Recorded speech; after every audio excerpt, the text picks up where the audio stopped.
اعوذ باللہ من الشیطان الرجیم بسم اللہ الرحمن الرحیم رب اشرح لی صدری ویسر لی امری واحلل عقدۃ من لسانی یفقہوا قولی رب زدنی علما۔ السلام علیکم۔ روایت ہے کہ زلیخا جیسی حسین و جمیل خاتون پورے مصر میں کوئی نہ تھی۔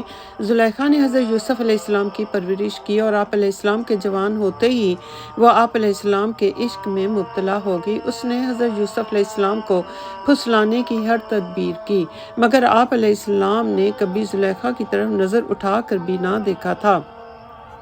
آپ علیہ السلام کو قید خانے میں بھجوا کر بھی اس کے دل کو قرار نصیب نہ ہوتا تھا۔ اب تو زلیخا کے اس عشق کی داستان ہر ایک کی زبان پر تھی۔ لوگ اس کا مذاق اڑاتے، اس پر ہنسی ٹھٹھا کرتے، مگر اسے کسی کی بھی کوئی پرواہ نہ تھی۔ وہ آپ علیہ السلام سے اپنی محبت کا اظہار برملا لوگوں کے سامنے کرتی۔ اب وہ اللہ تعالیٰ کے اس نبی کے عشق میں دیوانی کہلائی جانے لگی۔ کوئی بھی زلیخا کے سامنے یوسف علیہ السلام کا ذکر کرتا تو وہ خوش ہو کر ڈھیروں انعام و اکرام سے اسے نوازتی، اور یوں دھیرے دھیرے یوسف علیہ السلام کی دیوانی زلیخا نے اپنی تمام دولت حضرت یوسف علیہ السلام کے نام پر، ان کے ذکر پر، ان کی محبت میں قربان کر دی، اور یہاں تک کہ وہ خود محتاج اور فقیرنی ہو گئی۔ زلیخا کا تمام جاہ و جلال، حسن و تکبر سب اس دیوانے پن میں جاتا رہا، اور اب وہ شب و روز یوسف علیہ السلام کی فراق میں روتے روتے بوڑھیا اور ضعیف ہو گئی، اور دونوں آنکھوں کی روشنی سے بھی محروم ہو گئی، اور آخر میں نوبت یہاں تک آ پہنچی کہ چلنے پھرنے سے بھی معذور ہو گئی۔ شب و روز اسی طرح آتش فراق میں گزرتے چلے گئے۔ جہاں زلیخا کو معلوم ہوتا کہ یہاں سے یوسف علیہ السلام گزرنے والے ہیں، گھنٹوں ان راستوں میں کھڑی ہو جاتی۔ دوسری طرف یوسف علیہ السلام کی حشمت و دبدبہ بادشاہی کا اس قدر تھا کہ جس وقت حضرت یوسف علیہ السلام گھوڑے پر سوار ہو کر نکلتے تو 40,000 جوان مسلح پوش اور 4,000 جوان کمر بند زریں اور 1,000 صاحب ہوش مند ان کے ہمراہ چلتے تھے۔ روایت ہے کہ ایک دن حضرت یوسف علیہ السلام سوار ہو کر مرضی الہی سے اس راستے سے گزرے کہ جس راستے پر زلیخا کھڑی تھی۔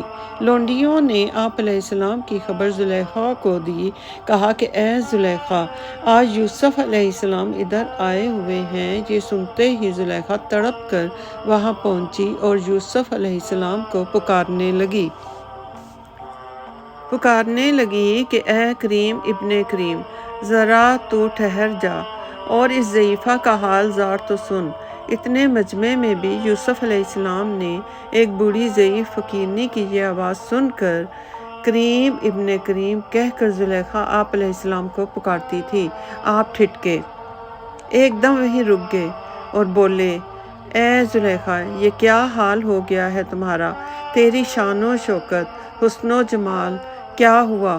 وہ بولی کہ تیرے عشق نے برباد کر دیا۔ حضرت یوسف علیہ السلام نے فرمایا، زلیخا، ابھی تک تیرا وہ عشق قائم ہے؟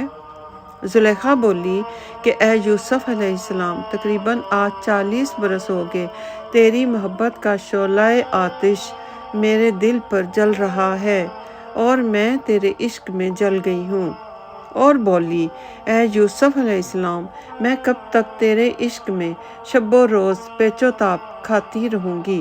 حضرت یوسف علیہ السلام نے جب زلیخا کا یہ حال دیکھا تو دکھی ہوئے، اور یہ حال تباہ زلیخا کا دیکھ کر فوراً اپنے گھوڑے سے اترے اور وہیں زمین پر زلیخا کے پاس بیٹھ گئے۔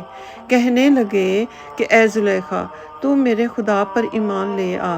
آپ علیہ السلام کا یہ کہنا ہی تھا کہ زلیخا نے فوراً اسلام قبول کر لیا اور ایک خدا پر ایمان لے آئی۔ حضرت یوسف علیہ السلام اسے اپنے شاہی مہمان خانہ میں لے گئے، اور جب زلیخا کے تمام حالات معلوم ہوئے تو اپنی بے خبری پر بے حد نادم اور شرمندہ ہوئے۔ زلیخا کی خاطر مدارت کی گئی اور کہا کہ اے زلیخا، اب تو میرے خدا پر ایمان لے آئی، اب بتا تو کیا مانگتی ہے؟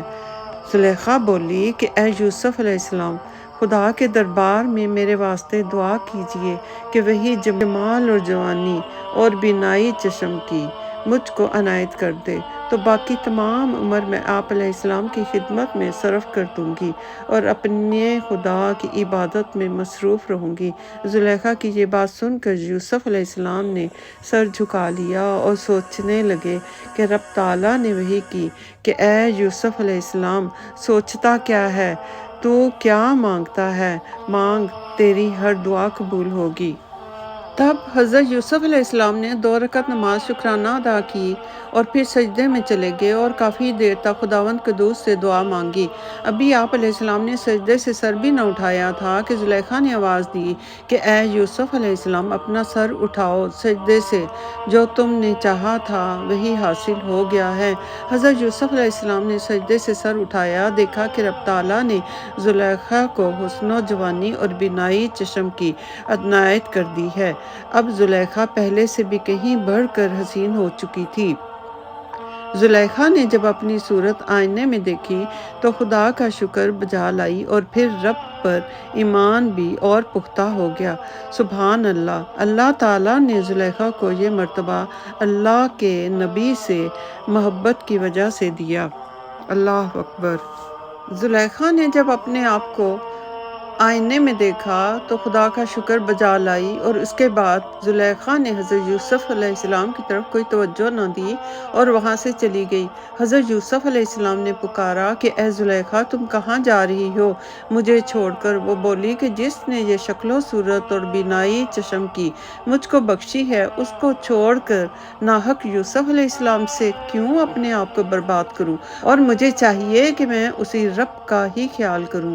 روایت ہے کہ جس طرح زلیخا یوسف علیہ السلام کے عشق میں شب و روز تڑپی، وہی تڑپ اور آگ اب یوسف علیہ السلام کے دل میں سلگنے لگی۔ غیب سے آواز آئی کہ اے یوسف علیہ السلام، صبر کر، جلدی نہ کرو، اور زلیخا اس محبت سے لاپرواہ ہو کر ایک غم خانہ میں جا بیٹھی۔ حضرت یوسف علیہ السلام نے لوگوں کے ذریعے پیغامات بھیجے مگر زلیخا تھی کہ قبول نہ کر رہی تھی۔ دن رات رب تعالیٰ کی عبادت میں مصروف رہتی۔ اسی طرح تقریباً 40 روز گزر گئے۔ اس 40 دن کے اندر حضرت یوسف علیہ السلام نے ایسا درد زلیخا کے لیے کھینچا کہ زلیخا نے 40 برس میں بھی ایسا درد نہ اٹھایا ہوگا۔ بادشاہ سلامت اور بہت سے لوگوں کے سمجھانے پر زلیخا حضرت یوسف علیہ السلام سے نکاح کرنے پر راضی ہوئی۔ روایت ہے کہ جس وقت زلیخا کی شادی حضرت یوسف علیہ السلام سے ہوئی، زلیخا کنواری اور باکرہ تھی۔ عزیز مصر جو زلیخا کا شوہر تھا وہ نامرد یعنی کہ خواجہ سرا تھا اور اس نے یہ بات زمانے سے چھپا کر رکھی تھی اور زلیخا نے بھی اس بات کی خبر کسی کو نہ ہونے دی تھی۔ عزیز مصر نے دنیا کے سامنے زلیخا جیسی خوبصورت عورت کو اپنی شریک حیات بنا کر رکھا تھا تاکہ دنیا کے سامنے اس کا عیب ظاہر نہ ہو۔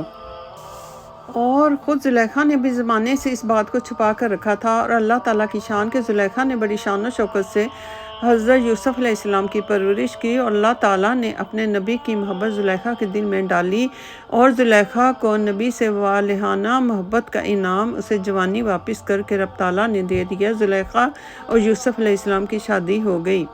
دونوں خوشی خوشی سے اپنی زندگی بسر کرنے لگے اور پھر رب تعالیٰ نے انہیں 2 بیٹوں سے نوازا۔ اب بادشاہ بوڑھا ہو چکا تھا۔ اس نے یوسف علیہ السلام کو اپنا تخت و تاج اور تمام نظام بادشاہی دے دیا اور خود گوشہ نشین ہو گیا۔ اب سلطنت کے کل اختیارات حضرت یوسف علیہ السلام کو مل گئے تھے۔ تو آپ علیہ السلام خلق خدا کی پرورش کرنے لگے، بقدر حاجت کے غلے کو رعیت کے ہاتھ بیچتے اور صدقہ بکثرت فقیروں اور محتاجوں کو دیتے۔ اس کے کچھ سالوں بعد قحط سالی شروع ہو گئی۔ اللہ اکبر! لاکھوں درود و سلام حضرت یوسف علیہ السلام پر اور تمام انبیاء پر۔ اللہ اکبر! ربنا آتنا فی الدنیا حسنۃ وفی الآخرۃ حسنۃ وقنا عذاب النار